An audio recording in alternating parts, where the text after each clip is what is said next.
I welcome you all in the session Statics for the Data Science. All right, now let's start the thing and see one by one what these are concept, and at the end of session we see the implementation. My name is Abhishek Srivastava and I am your mentor. Today's session I will teach you the stats, which is used for data analytics part. So first of all, why statics use? All right, the first question, the burning question. The statics is a branch of mathematics that deal with the collection, analyzing, and the interpreting the large amount of data. Means you are collecting the data, you are analyzing the data, and you draw some information from data. Means you're getting the interpretation, what kind of insight available in data. All right. So the branch of mathematics which deals this kind of handling, data handling, known as the statics.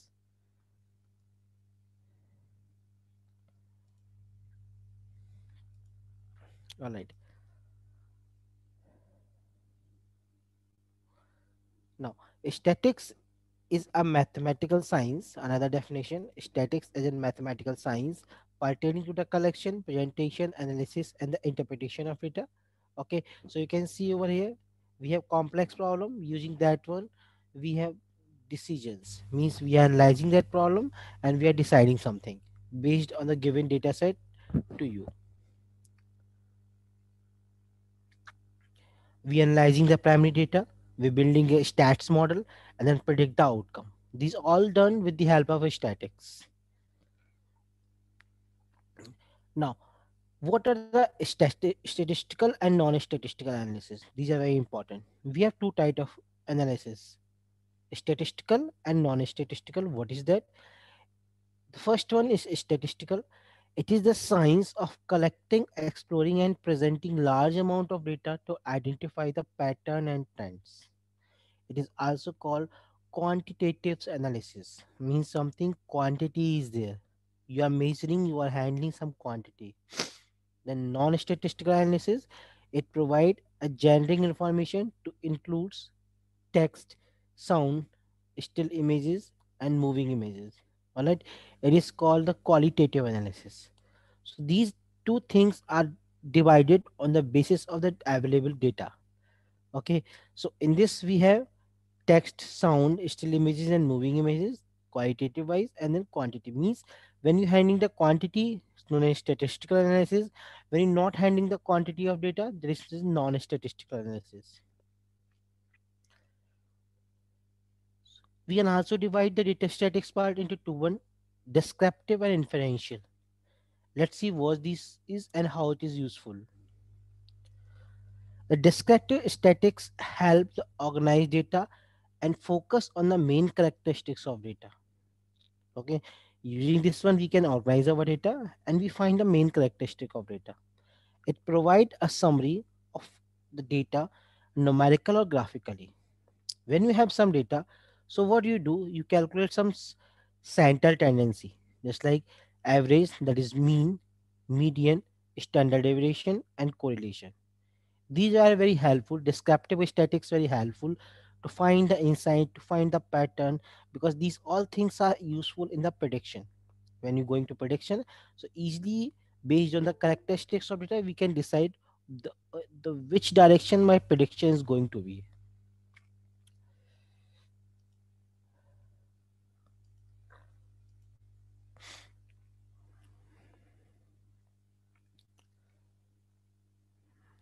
Now, descriptive statistics helps.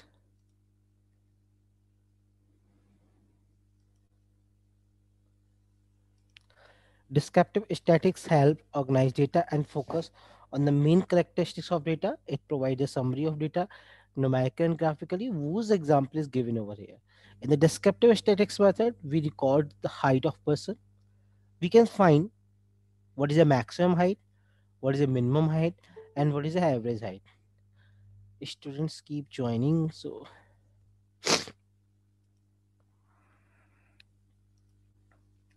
all right. So descriptive statistics says we can draw some things based on the given data, just like a maximum height, minimum height, and average height. Now, inferential statistics generalize the large data set, and apply the probability to draw the conclusion. See, probability theory is a concept in the mathematics which tells us what is a chance of being any event. Just if you have a coin, so what is a chance of coming the head? Because 1 by 2 and the tail is 1 by 2. How it's calculate? We take total scenario, we take current event and total number of event. That's why we can calculate probability theory and probability. And keep in mind, probability never greater than 1, between 0 to 1 any number. It allow you to infer the population parameter based on the simple statistics and to model relationship within data. So what we do when we have larger data set, we calculate the probability theory, so we can do and take the decision. What choice is better for you? What choice is better not for you? So modeling allow you to develop the mathematical equation which describe the interrelationship.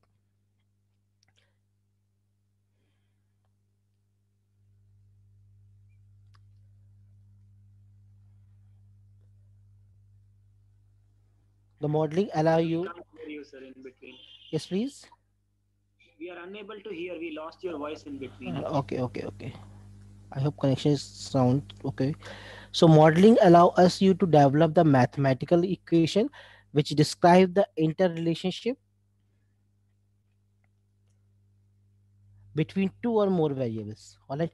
So thing is that we have to find at least two variable to find this inferential statistics.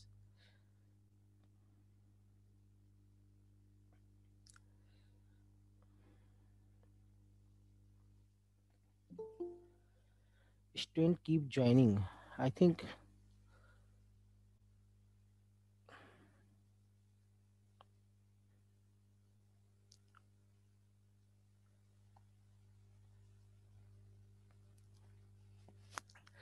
in that sequence. So why statics is important? Okay, why stats? Can you Why? just explain once again the previous slide? So we All lost right, your connection. all right. Just let me do this thing. Let me check the internet first thing. Okay, just let me see. Maybe it's internet calls.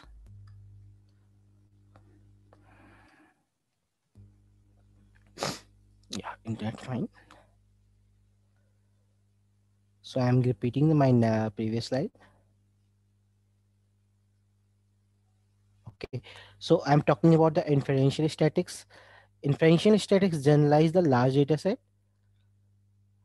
and apply the probability theory to draw the conclusion. What happened in inferential statistics? We have to calculate the probability. So what is probability?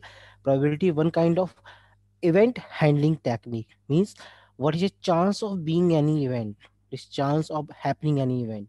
So what we do in probability theory, we just take total number of event. Okay, we first take the specialized event, how many time this event occurring and how many time total this event is happening. Just for example, if we flip the coin, so what happened? What is the chance of being getting ahead? So 1, how many total chance? That is 2, head and tail.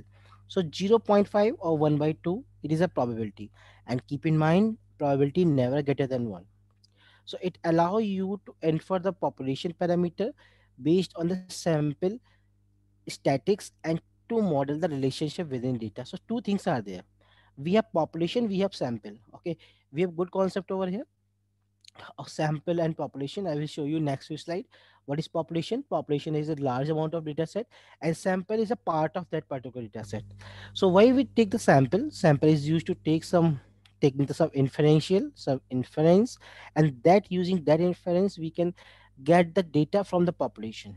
All right, a good concept of population and sample. I will explain this thing. So using a sample or using a data or using a conclusion which you're getting on a sample, you can impose that sample data on the population.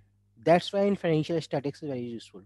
Just for example, when you gone through the election in India, so what happened?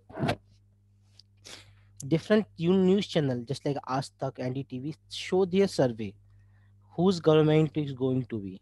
So how they do this thing?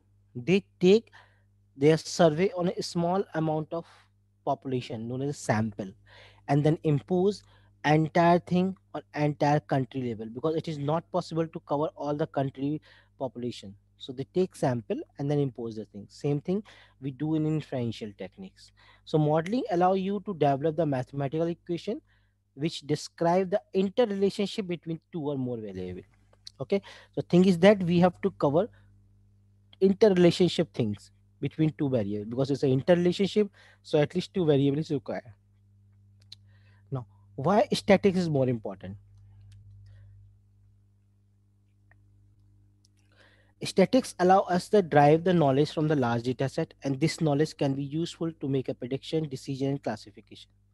Okay, so when we have the knowledge from the large data set, and this knowledge can be used to make a prediction, we can do prediction, we can do decision. When we have prediction, we can decide and we classify the things. Okay, so ultimate what we do with the statics, we just find the insight from data, we just get the metadata. So first of all, what is metadata? We are getting something from data given to you, and you're fetching something. So that's why stats is very important, because we are fetching something from a given data set. What kind of thing we fetch, what kind of information we generate, we will see in next few slides. All right. So where the statics is used, statics are used in various fields. Some of them are the medical research, stock market, sales projection, and weather forecasting. Using all their things, we are using statics in the analytical form. So the word data analytics means we are analyzing the data given to you. And based on the analysis, we are getting the conclusion. If we have a good analysis, so you can make this thing more good. If you think bad analysis, so you have a chance to make the good thing even if you have bad result. Okay, how you make this thing good? If you remember the last lecture, I told you the prescriptive. Okay, the prescriptive word says how you make the bad thing to the good. Okay, that's the thing. We have a human mind, we apply the different algorithm of machine learning and deep learning, because we have to make this thing beautiful, we have to make this thing accurate and more result oriented. Now, first concept, sampling. What is sampling? Sampling is one kind of thing. We have to see the collection of data, means we have large amount of data and we have to see what kind of data is collecting from this. Okay, so sample, if you have thousand of point, but if you do check only 10 points, so 10 points says the sample of that particular data point. Sample is a process of collecting data to perform analysis on. Okay, sometimes it's not possible or due to time constraint, due to approaching way to access all the population data point. So what we do in that case, we use a sample. For example, I given you just now, when we have the polling or election in India, so the news channel conduct the sample survey on the sample, and they impose the result on an entire population. That is sampling. They draw randomly points and they perform the survey on that. All right. So, what is population and what is the difference between sample and population? So, population is the entire data set, such as whole population of a country. Sample is subset of the population which is analyzed to make an inference. Inference means some conclusion, means some result. Okay, so based on a given population, we do analyze some sample. And the sample gives you result, and that result can be imposable. That result can be imposable to population. Okay, for example, if I do we check some what we say, so analysis on my entire student, so I do check this thing on 5 or 6 student, so what they return to me, what analysis I check on him, and I impose that analysis on entire student team. Okay, so means sample also represent the population, what kind of characteristics inside the population, that characteristic also be exhibited by the sample. Now, sample frame, what is a sample frame? Sampling framing is a list which sample is created selected. Sampling framing is a list from which sample is selected, such as citizen register or country or employee list for a company. Okay, so this is one kind of frame, means you are getting some selected things. So then there is a sampling frame. I can repeat, a sampling frame is a list from which sample is selected, such as citizen register. Okay, this is one of the population. We're getting a sample from there. Country or employee list for a company. What is sampling error? Sampling error is an error that lead to our sample not accurately representing our population. Sometimes what happen, our data is not exhibit those trend which are exhibited by the population. Just like if I am calculating the mean of anything, the age is given. Let's suppose we are given the age. We have 100 people, we calculate the mean, but if we did draw five peoples from there and that are very aged person, so if we take the age mean, so that is not same as the population mean. So we say we not draw the correct sample, and my sample showing the sampling error. All right, so the concept sample population set was this exactly behavior of sample shows same approximately behavior shown by the population, plus minus 10% down, plus minus error is no problem, but near about the thing is shown by the population. If not showing, it's a sample error. Now, non-sampling error. Non-sampling error occurs due to poor sample design, inaccurate measurement, biases in the data collection. So what is that? First of all, poor sample design. You are not taking the random sample. You are taking the sample from one end. That's why we do shuffling in our data set. Okay. When I taught you some machine learning algorithm, so I will tell you if we have a data set. So what happened? We have to shuffle the data set because good data and bad data get mixed. If you all play the cards, so what happened? You mix the cards very well because some good cards and bad cards will be distributed. Not a single player get all good cards, or not a single player get all bad cards. Okay, so that is sample design. Inaccurate measurement means you are measuring data, you're taking this data in such a way, so it is producing the non-sampling error. And data collection, which kind of collecting method you are preferring. So that is not sampling error. Random sampling. The random sampling is a process of selecting a subset sample from a population in such a way that every data point is equally like to include the sample. Means you have to pick the point of randoms, not one sequential. Collecting is random based because if you do distribute your collection randomly, so what happens? You have the different variety of data, and when you study the different variety of data in your sample, so you got a good result. So random sampling is always recommended. Okay. Uh, the numpy function known as a choice function used for this. If you have a population and you want to 25 random points in a given population, so you have to choose a choice function. All right, I will demonstrate you in the practical session. Then we have stratified sampling. What is stratified sampling? Stratified sampling is a process of dividing our sample into layers or groups. Inside a sample, you take a groups. Just like if I'm collecting different students, so those students, I mean, if I take the what we say, take the sample of any college or school, so I have to check how many students belong to class 7, class 8, class 9. That is a group. That is stratified sampling. Means sample also further be classified. Okay. And the performing random sampling for each group. Then we have to see the random sampling. And then each group we take the random points, not sequential point. Two way are there. You picking the one by one point from one hand, that is sequential, and you take random points. Me take the first, then take fifth, then take seven, then nine. That is random sampling. Okay, so stratified sampling just about the splitting a data, splitting the sample in a different group. Now, systematic sampling. Systematic sampling is a process of selecting your sample by picking every kth element in a population.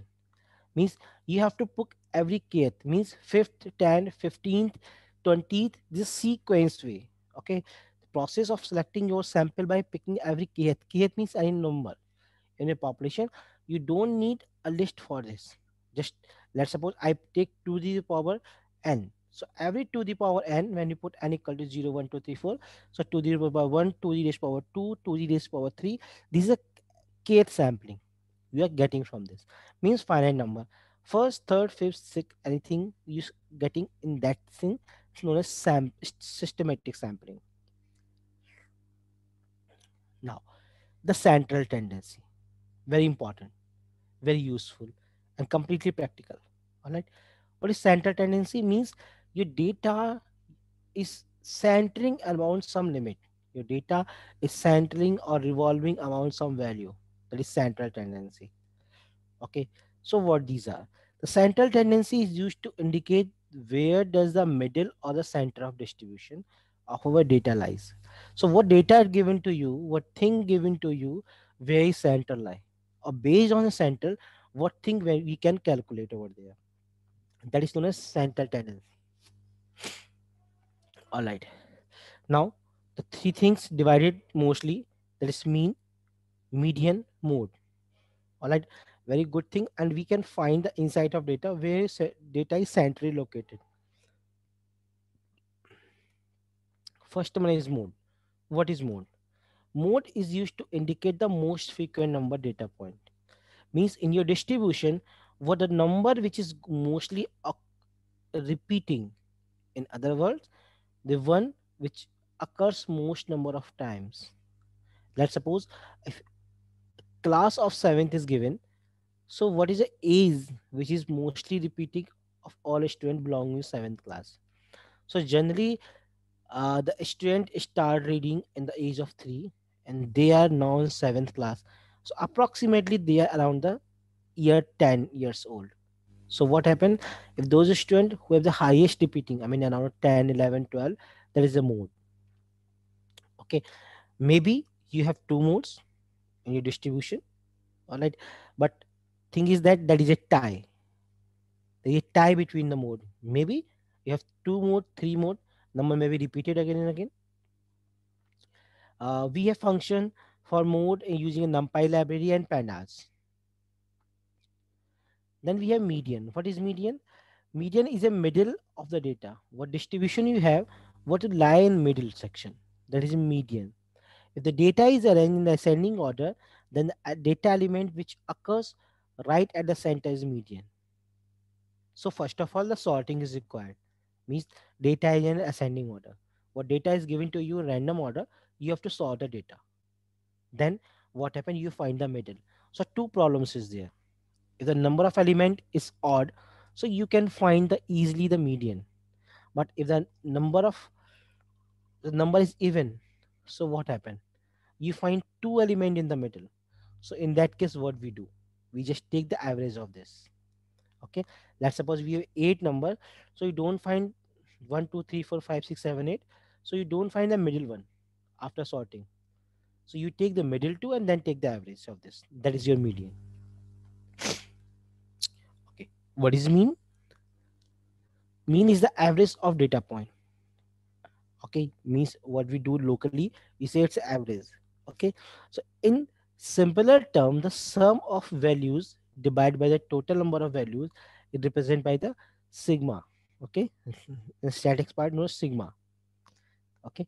I mean, in various the website, various uh, books shows a different symbol. There is a no fixed thing that we have to use a sigma.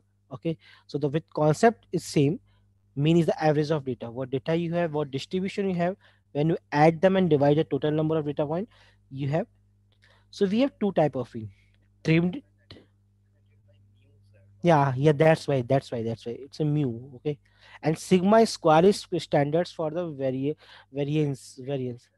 That's why I say. All right.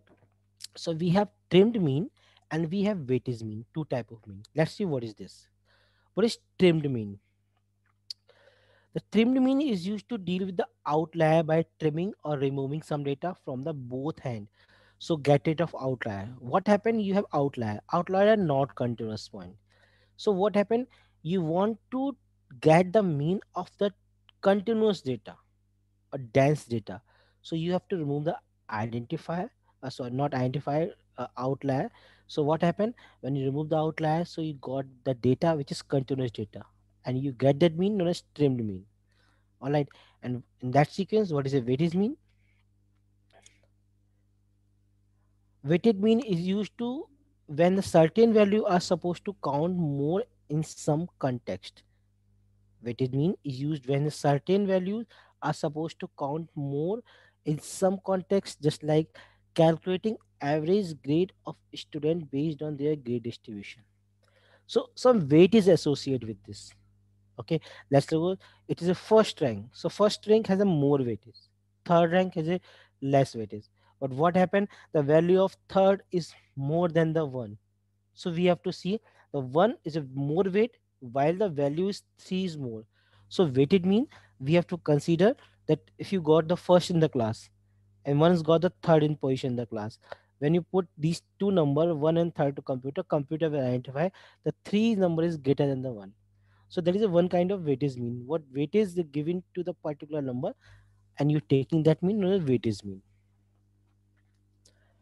Now the variation. What is variation?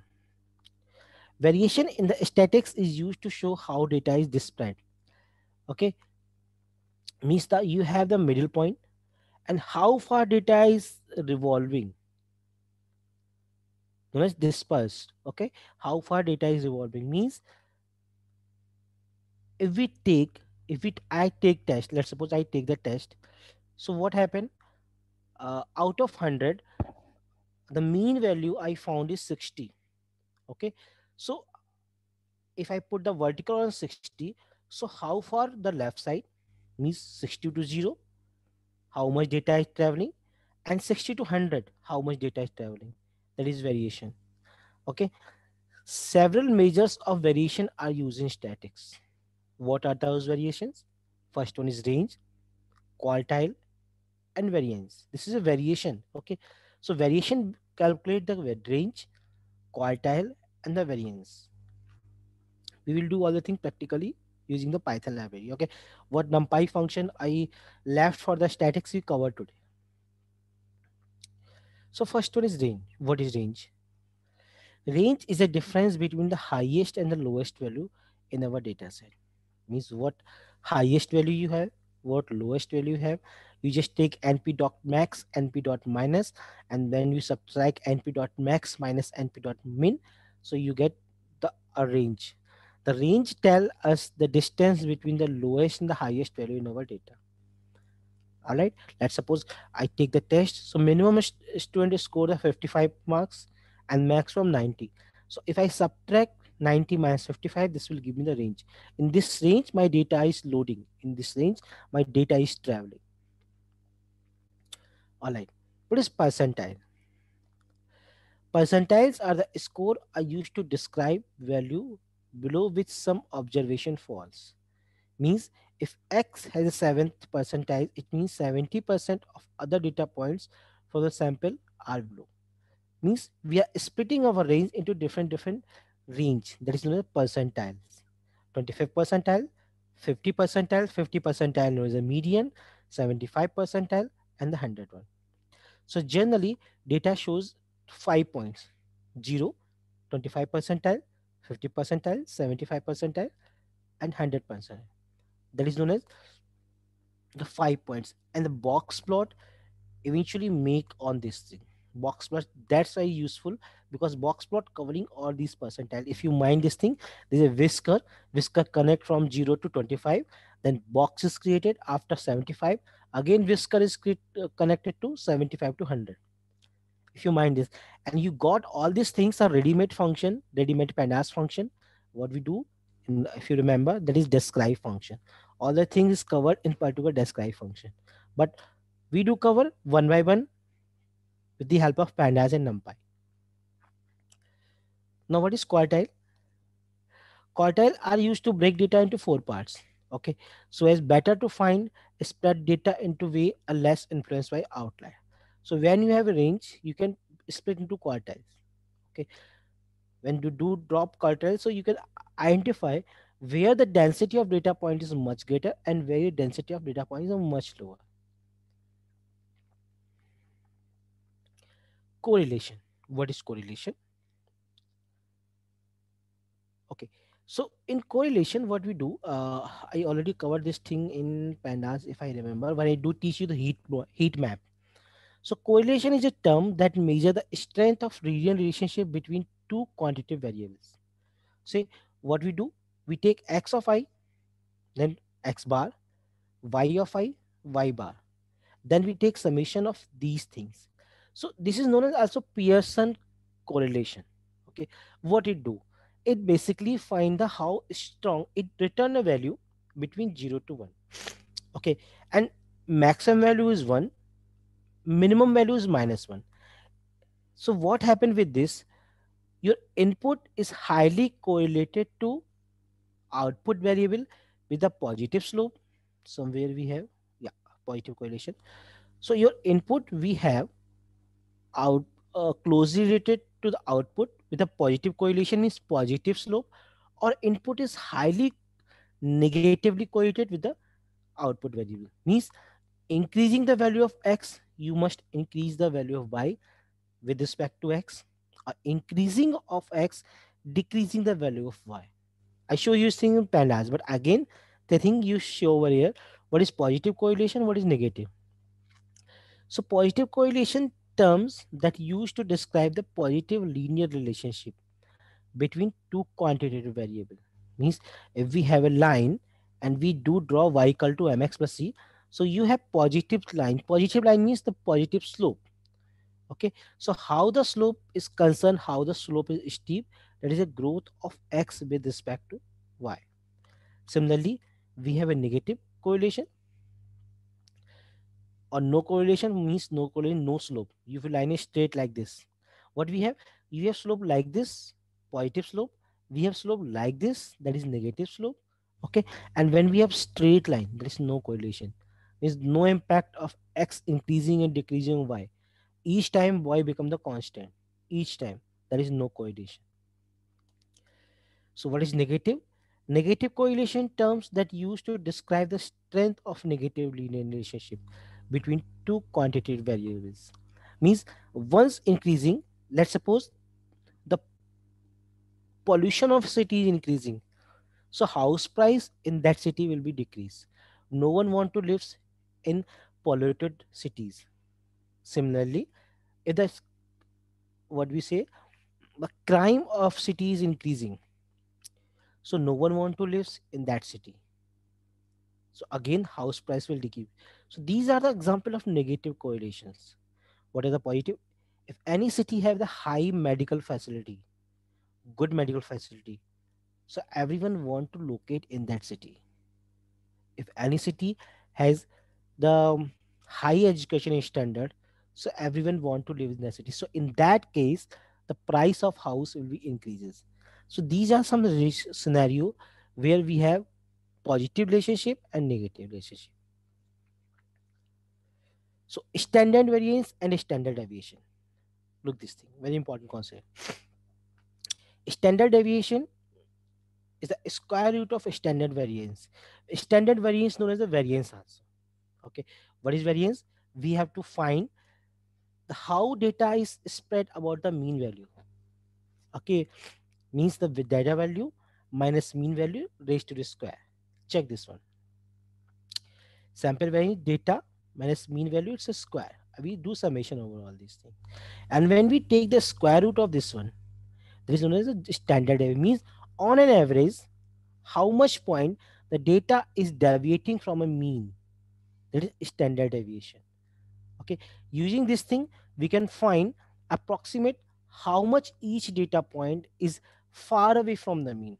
How much average student is making score from the mean of the score. The standard deviation shows how much data navigate from the mean of a given distribution. So standard deviation measure how far the set of number are spread out from the average value. Standard variance and standard deviation is used to express the magnitude by which the member of group differ from the mean value for a group. So keep in mind, if you want to scale, if you want to getting these kind of things, you have to put the s square. Better you take a sigma square. So different terminology, different sites is shown. Okay, but exactly it is sigma square, and this is sigma standard deviation. We take the square root of this one. Okay, one more thing. When we're talking about the linear regression, I mean the error calculation. So what happened? Every time the actual value is subtracted to predicted value. Okay, the concept of a square. Okay, anyone told me the concept of a square in stats? Why we do put some square when we subtract the thing? To nullify negative Very good, significance. very good, very good. To nullify or to remove the negative values. What happened? See, when we do some predictive analysis, The magnitude value, that absolute value. So that's why that. my intention is behind the predictive analysis. So what happens? Yeah. Sometimes your predicted value is greater than the actual value, and sometimes your predicted value is lesser than the actual value. For example, if my age is 20, my model means my algorithm predict my age, that is 22. So 22 is greater than 20. In one case it predicted 22, in other case it predict 18. So 18 is less than 20. So what happened? These plus 2 and minus 2 will nullify to each other and say it's a 0. Beside my model have the 4 unit error. But what exactly happened? My model says no, it's a 0. So plus 2 and minus 2 will cancel out, but my model have 4 unit error. So to find out this thing, we have to do a square. Okay. So what happened when you have the negative errors? So negative sign can be removed with the help of what we say, the squaring. Okay, we just get the magnitude. Later on we take root mean square error. I mean we do collect all the squares, sum them all, and then we take the mean of them. Okay, so as you doing to a square, we just take the root that thing. So what happened? You get approximate what average thing, average error produced by the given data point. The another approach is absolute value. I mean absolute value means you can use the absolute function by which you can find this thing very easily. All right, normal distribution. What is normal distribution? See, okay, so normal distribution is a term that used to describe the distribution which when plotted gives the shape of bell curve. Check this one. This is also known as the Gaussian distribution. Keep in mind. Okay. So what happened? It has the mean of 0 and standard deviation of 1. Okay. So there is another way. I mean, why it has mean on 0? Why we put its mean on 0? I mean, it is not showing the mean on 0 right now. This is normal distribution, but its mean not on 0 right now. We have to make its mean on 0. Okay. So how we make its mean is 0? There is a formula I will tell you. So what happened? We have negatively skewed, means their tail is going to be left side, and when we have positively skewed, tail going to right side. So when we have the negatively skewed, so what happened? The order is this way, means your mode here, median here, mean here. And when we have positively skewed, so median here, mode its left side, and mean its right side. Right, but when we have this kind of distribution, normal distribution, what happened, all the points lie on one line approximately. All right, so Sir, I have one doubt. yes please. Sudhanshu here.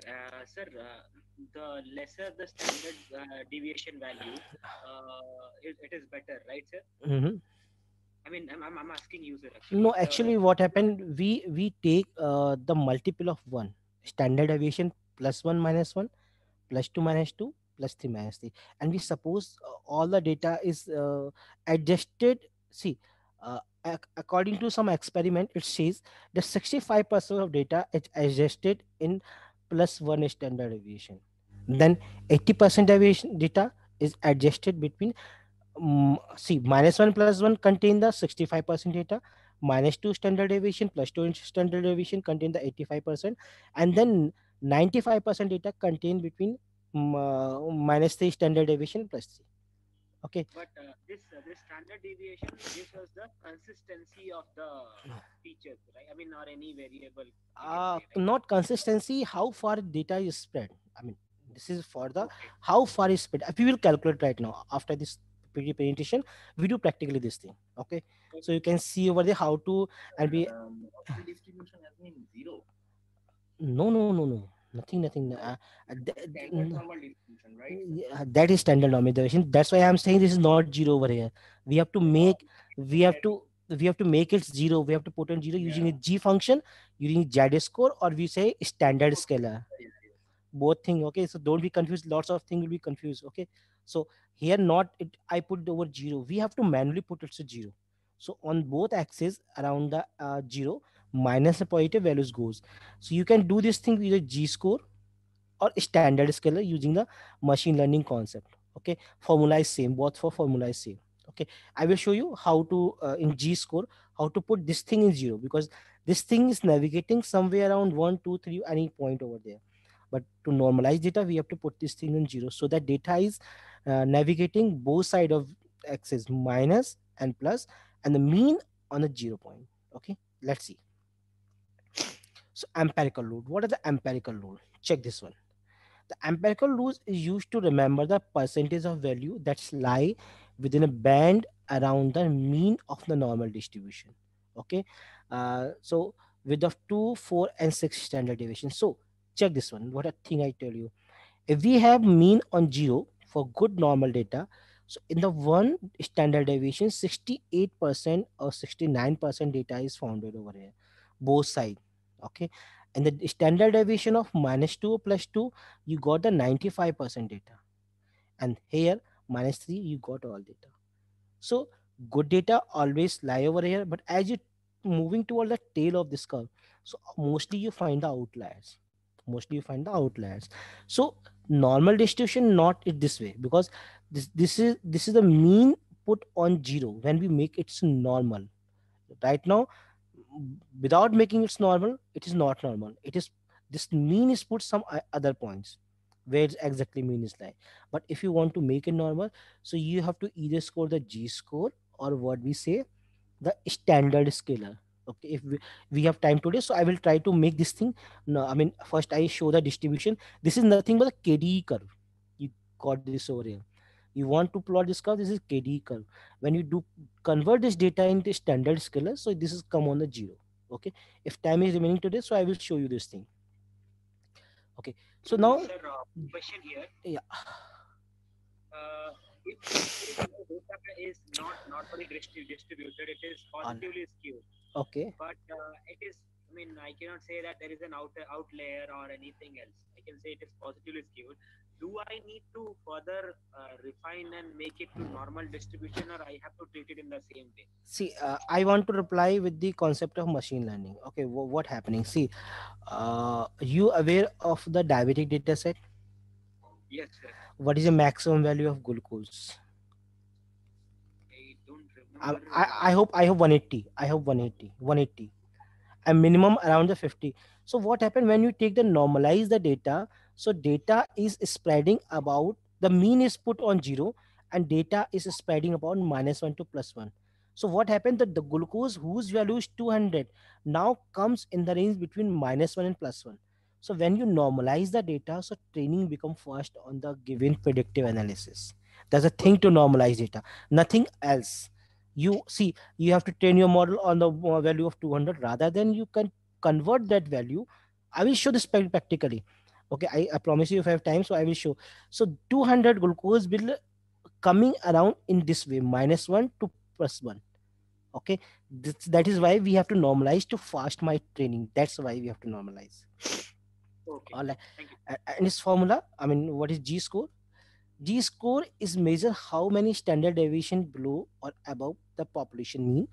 And raw score, G score, can be placed on a normal distribution curve. Now check this one.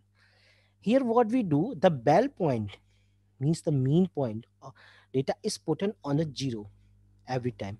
So some data is navigating toward the minus values, as some data navigating toward the plus value.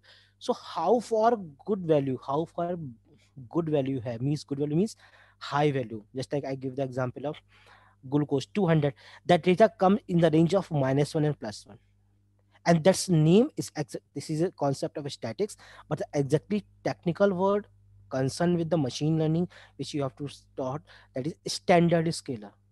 Any value which is you supply over there, that value is converted to +1 and -1. That's the thing. So we can, rather than train our machine, I mean our Python program on higher value, we can train these things. So what happen, if you have good amount of data set, so you can training, you become fast. Okay, no result impact, I mean you can save the valuable time of your CPU, so you become 10 equal to first. Okay, so the formula is same, standard scalars and G score, same formula, x minus mean upon a standard deviation. This you can go and check the scikit-learn standard scalar, that is a part of data pre-processing, how you normalize. See, two things are there, one is normalize, standardize. This one is standardize your data. In normalized data, traveling around 0 to any positive value, but in standardized data is traveling to around the 0 in minus and positive. All right, now central limit theorem, very important. I told you one example, but before this, the mean of all samples the mean of all samples from the same population can be approximately equal to mean of population. Mean, if you are calculating the sample mean, okay, and if you have 1000 data points, and if you calculate the 10 sample of 100 points, randomly 10 sample of 100 point, okay, 100 randomly point, so what happened, each sample will reflect the same mean which are the population mean. And that's are using, I give you live example in the when the election is going on, every news channel take the survey. See, we have the country, the population of 102 crore. Okay, so it is not possible to getting the data from all concern. So taking a data of 1 lakh sample, do the survey, what not mean, I mean there is a one kind of survey. Okay, where they're going to vote, mean just like where they're going to vote, which party they're going to vote. So what they do on 1 lakhs of population, they imposing that kind of data on 102 crore of population. Okay, never they gone through all population, but they do this thing, means drawing a conclusion from a sample and imposing that conclusion on an entire population. That's do the central limit theorem. Check this one example, consider there are 15 sections in a science department of a university, and each section housed around 100 students. Our task to calculate the average weight of a student in science department. Sounds simple, right? So first draw the group of a student at random from the class. We will call this sample. We will draw the multiple sample consisting of 30 students. Like they drawing the 30 student. So first measure of a weight of all student in the science department. Then add the weight. Finally divide the total number of weight by the total number of student to get the average. These are things we do to get the average. But what they do? They're getting a sample over here. Once they do sample over here, I mean huge data, not to take every weight over here, and weighing machine also going to be corrupted, but they do take some student data. All right, and then when we take this student data, so what we do, but what if the size of data is homogeneous? Does its approach make sense? Not really. Measuring the weight of all student will be very tiresome and long process. So what we do instead, look some alternative approach. First, draw group of students at random from the classes. We will call this sample. Okay, I mean the entire 100 student is your population. Some student is sample. We draw the multiple samples consisting of 30 students. Calculate the mean of these samples. This value gives the approximate mean weight of the student in a science department. Additionally, the histogram of sample mean weight of the student will be resemble the bell curve or the normal distribution. So this central limit theorem play an important role. Do the thing on sample and impose entire sample on entire population. Now moving to the Jupyter session. Give me the 5 minute break. Then we going to rock the thing. We do everything practically. I'm not using the Excel over here. I mean, everything possible in Excel, but we use the Python over here. All right. So we have 8:58. I'm meeting you 9:03. All right. Take please water thing. Then we do this thing practically.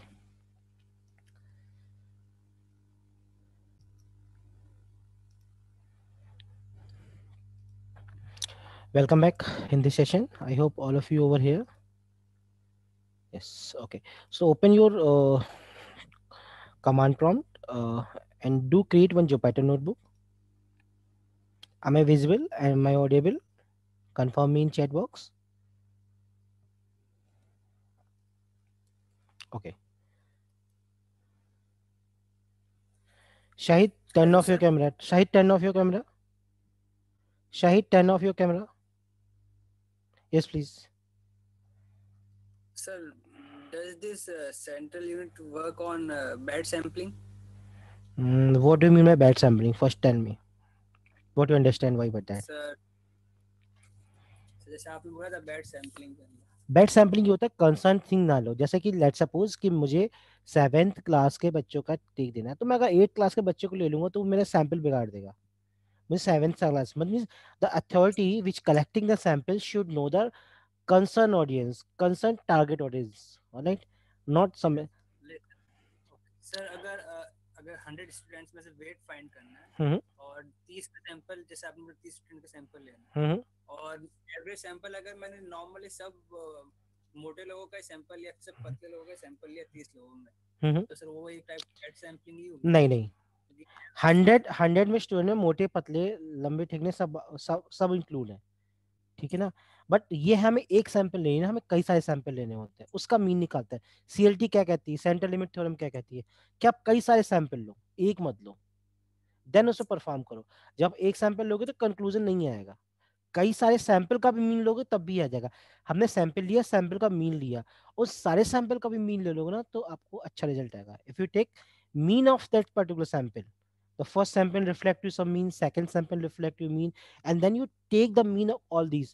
So their mean is approximately 99% to mean equal to original population. We will show you here. I will show you here. Okay, do with me. I am requesting to all participants to do with me. Okay, so that you got better understanding, because I am not using a Excel, Microsoft Excel. I just use a Python today. Alka says, Alka, please unmute yourself.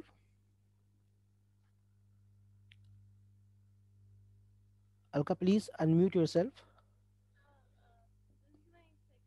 Okay, you gone through the all previous video or not?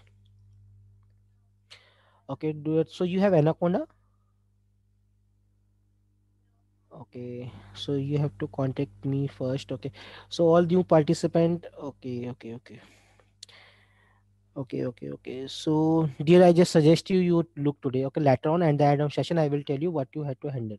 Okay, so no problem. You just see, understand what happening. Okay, so when that session is finished, I will give you some guideline. Okay, all new participant except Alka. Anyone the first session?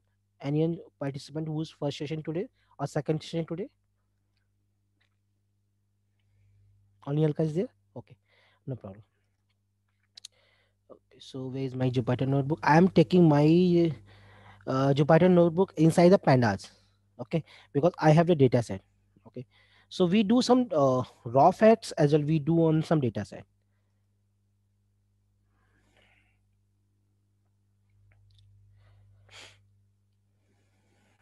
Okay, take its name, stats. Okay, so one by one we gone through the mean. Okay, what is I told you mean? The average. So I will put the image so that you can better understanding. Image in the sense I will embed some image. Mean statics. Again, when you go on the image, so you can easily revise the thing. Okay, somewhere you got the mean over here. No, not proper image.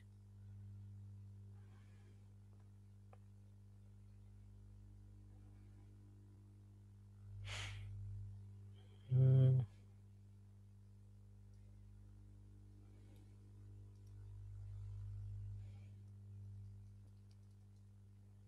The site math is fun.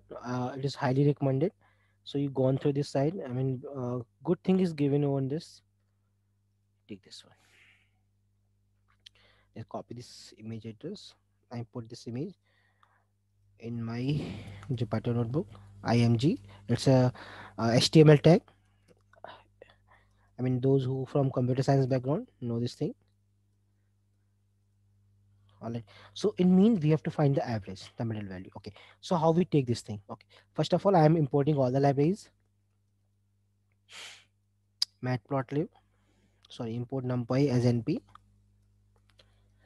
np, import pandas as pd, import matplotlib dot pyplot as plt, import cbon as sns. This is all library. And one more thing you have to put over here, warnings, because when two or more library going to be merged, so they issue sometimes warning. So import warnings, and warnings dot filter warning, that is ignore.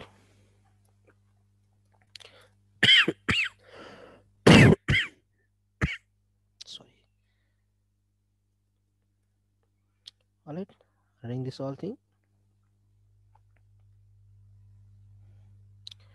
Where is the problem? Matplotlib.pyplot, matplotlib, M-A-T. All right, spelling mistake. Again, warnings. C bonds. Okay, not C bonds. It's C bond. SEBURN. No, perfect. Okay, I'm sending all these things to your chat box. I mean, the last one's helpful for you. All right, collect from there and do with me. So for the first thing, how we do this thing in a raw data. Let's suppose I'm creating a raw data. Okay, I'm creating the weight of creating the weight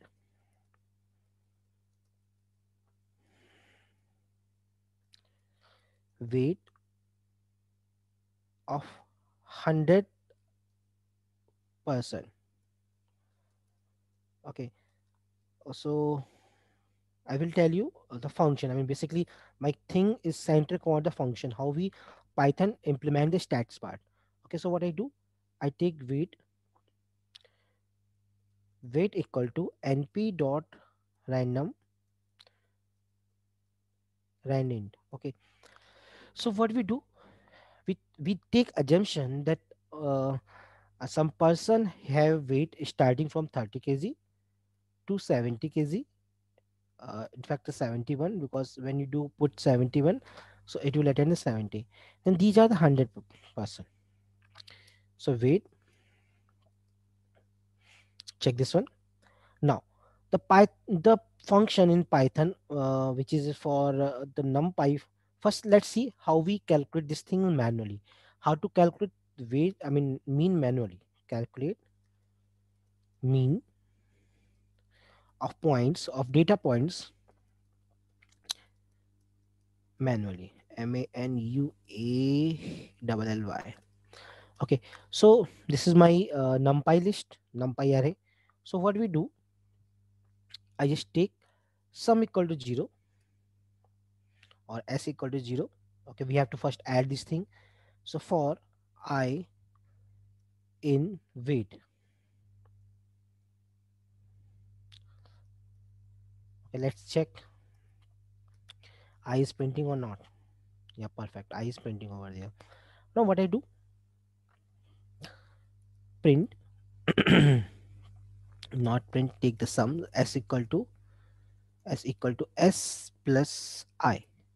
Okay, what I, each time weight will be collected from there. Then what we do, we get the sum over there. Okay, so what sum we get over here, print sum of all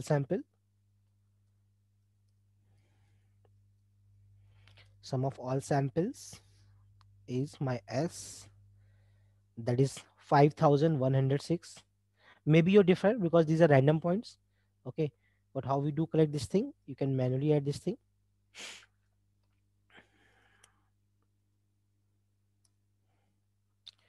All right. Now what happened? These are this thing. Okay. Now similarly, print mean of sample. What we do, we take s upon 100. Check this. So its mean is 51.06 because these are the 100 point. So you can fix over thing over here. Okay. Better I put all the things. Better I put all the things over here. What things I put? Everything data is generated over here. Then length, I put the length of weight. So I will never mind what is the length of this one. So this is a weight of 100 peoples. In same range, if I take the 200 people, mind this. If I take the same range, I take the 200 people. So what happened? Their weight is centric around the previous weight. Check this one. I double the population 100 to 200, but weight is around because these all contain the person belonging to this one. But this is a way when you use a Python manually. So the function for calculating a mean, function to calculate the mean value.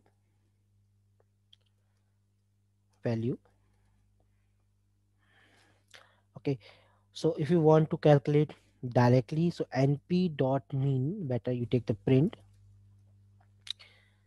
uh, np dot uh, put the print statement, the mean value,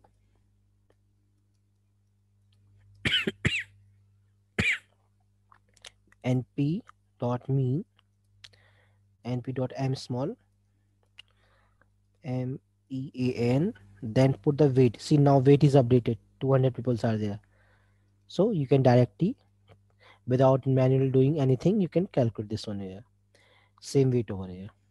Now regarding a data frame, df equal to pd dot read csv. What I do the diabetic data set, df dot head, df dot head, not double parenthesis. All right. I want to add the glucose mean. I want to add the glucose mean, blood pressure mean. So one way and very easy way, you go on to the Hello, describe. sir. Yes, please.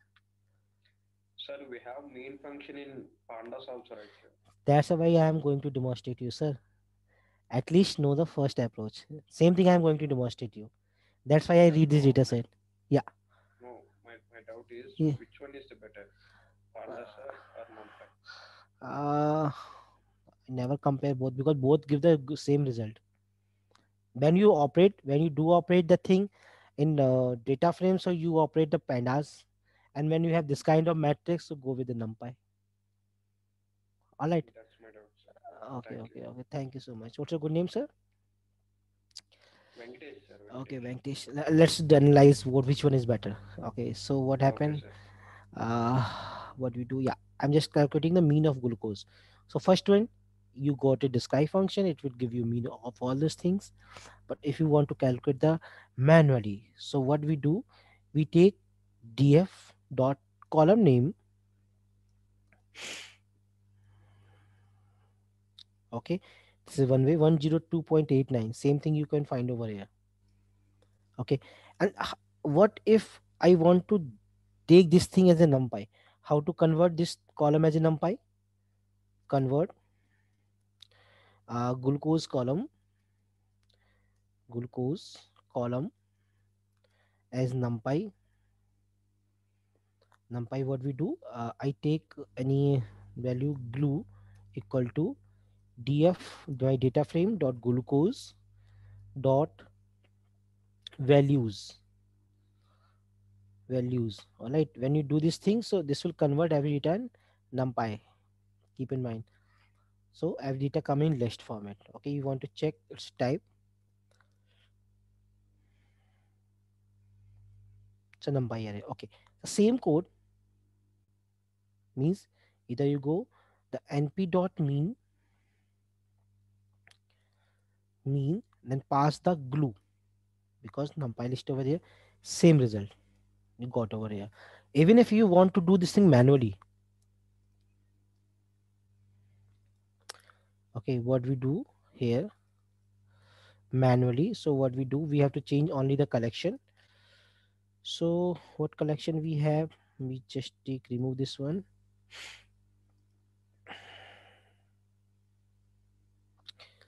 Okay, then what we do,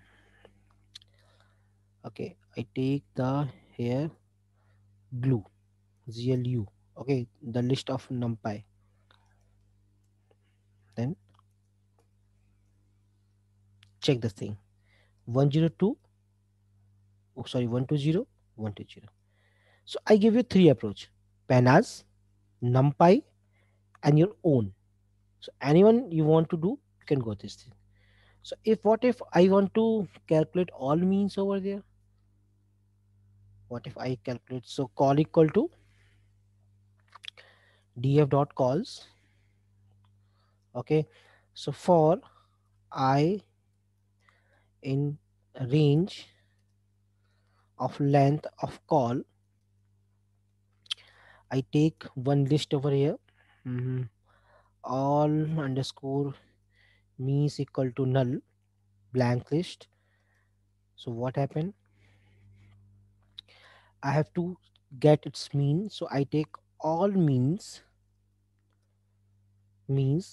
dot append, what append, df call of I. It will calculate all means over there, so you can see all means, all data, no, something wrong. uh I get list over here, df, okay, dot mean function is this remaining. Yeah, check this one, all data got mean over here, and 102 perfect plus 602, and match this one with the given mean 20 point, this one perfect. So what I do, I just manually calculate the all means of all columns. Now if you want to go to the matplotlib plt dot bar, so first thing, df dot columns, that is call list,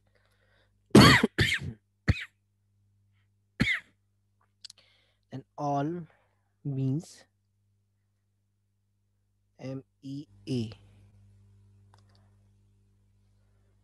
All right, very good, perfect. So let a little stretch the thing, or bar h. Yeah, that's perfect. We do everything manually. We don't do any function. I mean, take the numpy mean function, then we do plot with the help of this one. So kindly do this thing. All right. This is a way you calculate the mean of all columns, and then PLT bar h bar horizontal I just put over here. You can see data given to this, data given to same over the sky function. Okay, I hope I should stop over here because there is a lot of pain in my thought. I'm unable to speak. So what I do, the remaining thing I will start on tomorrow. Okay, after this I'm stopping over here. Lot of pain in my thought. Okay, I'm unable to speak. So I'm putting the thing stop over here. Tomorrow I will show you median, mode, standard deviation, variance, G score. All these things we do cover practically on tomorrow. All right. I will give you both PDF. You got this PDF. After this, you got this PDF. I mean, this is incomplete. We do nothing today, just mean of thing. Okay, mean, median, mode, everything is remaining. So I will promise we start from the median onwards on tomorrow. First, we do all the things practically implemented in Python. Then we move to next topics. Let any question you can ask me. So can you please show once that normal distribution slides? Normal distribution. Please wait. See, I teach you some everything, and I mean, distribution part is not covered yet. This is just showing of mean median mode. I mean, concept for the mean median mode. Check this one. Yes. So that in the middle graph, so mean, median, mode, all are in center. Hmm. So what does that mean? So like mean is equals to zero. So when we say that mean is equal to zero, so what does that mean in actual sense? See, mean is not zero right now. Mean is not zero. It is at something point, some positive points, which is tending towards the x. It may be on 1, 2, or 3. Normal means we have to, when we put the mean on 0 to reducing the value using the standard deviation of 1. I told you one example. The glucose value of 200 converted to between -1 and +1 means lowering down the value. So when you put this thing on 0 axis, when you put the mean on 0 axis, then it's come on the normal. Okay, and we have to tell explicitly what standard deviation you want. What do you mean of a standard deviation? Means around the 0, every value is get compressed between -1 to +1. No value after the 1. It will tell explicitly by you. If you want the value around the -2 +2, so it will always be put over here. Same thing. That's why I told you G score tell the standard deviation from which range you want to put. Right now it is not normal. This is not normal, but normal is this when we put mean on 0, because the bell curve, bell point always come on the mean. Okay, so when you put mean or bell point on 0, that is a normal. Normal to both sides, positive and negative.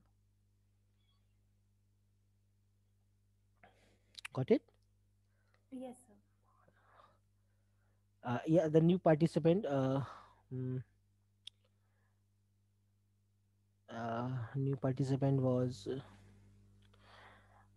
what your name? What your good name? I forgot. Sir, Yes, please hold on. I mean, one. Yeah, Alka. Alka. Alka, please unmute yourself. I'm giving you one YouTube list. I mean, some details. So you gone through day first. Okay, what we teach to other one. This one. This data. I mean, mail ID on YouTube list. You gone through there. You find how to download the Anaconda. Okay, and the concerned person name is there. I mean, if you find any problem, Raki ma'am is there. This is YouTube list. Copy this one. Okay, so from day first I put everything, means how to download and install Anaconda over there, how to create environment. So never go with environment creation because it will hectic as a beginner. When you gone through the lectures, then somewhere I start the NumPy. Okay, but you just download the Anaconda and start working. How to open the Jupyter notebook, everything is given in demo class or after environment setup class. Okay, then you able to do everything what we do today. Yes, yes, Debiti, now you can ask. sir, this is not regarding study, sir. You can take some Chyawanprash. It will give Thank you so much. Now, my wife giving me some kara type thing, so I will recover. Yeah, I have pain. I just recover my pain because yesterday I have lot of pain, unable to speak. But today some recovery is there. Thank you so much for caring me. yeah, yeah. Okay, I will available one tomorrow, and we try to start the practical session first, then the remaining topic. All right. Thank you so much, student. Sir आज Yeah. मेरा internet बहुत problem कर रहा है वो आप थोड़ा code में कर नहीं पाया आप पीडीएफ दे देना हाँ, मैं रिकॉर्ड पीडीएफ रिकॉर्डिंग दोनों मिल जाएँगे आपको ना। कहने का मतलब है ये पीपीटी की हाँ पीडीएफ और जो जो मैंने सेशन कराया ना हाँ उसकी आपको मिल ठीक है जाएँगी, आप ठीक है ना? वॉइस वेस्ट कर ठीक, लीजिए ठीक, ठीक है ना? इसकी आपको पीडीएफ मिल हाँ जाएगी, ठीक है ना? Thank you so much, thank you so much. ठीक है ठीक Sir, Shobhik this side. Yes, Shouvik. Can I ask you one question or no, no, no, shall yes, we yes, yes, later? Yes, yes, yes, yes, yes, yes, I am here too. Okay. Actually, can we infer the interdependency of columns from हाँ, covariance matrix? Like in further interdependence, I think you calculate the, what do you say, the correlation. react.pub, I try with react.pub, just like Not correlation, sir. That covariance Cove determinant. okay, That is very covariance. I'm covariance. So, Shovik, I will teach the covariance. Then you ask the question because everyone got bona fide. Okay, the unique concept. When you have question on unique concept, then the topic that come. Then I will teach everything. All right. So everyone, No, we have good discussion for actually, this. actually I am doing that thing, so I need. Wait for tomorrow. Only wait for tomorrow. We have topics in running topic statics. Once I bind up all the topics, then see 1 2 days I will want all statics. So just wait for tomorrow. Okay. Okay, sir. We have good discussion. All the teams over there. So any more question for this? So that I wind up session. No, sir. Thank you, dear. Thank you, sir, and take care, sir. Thank you, dear. Thank you.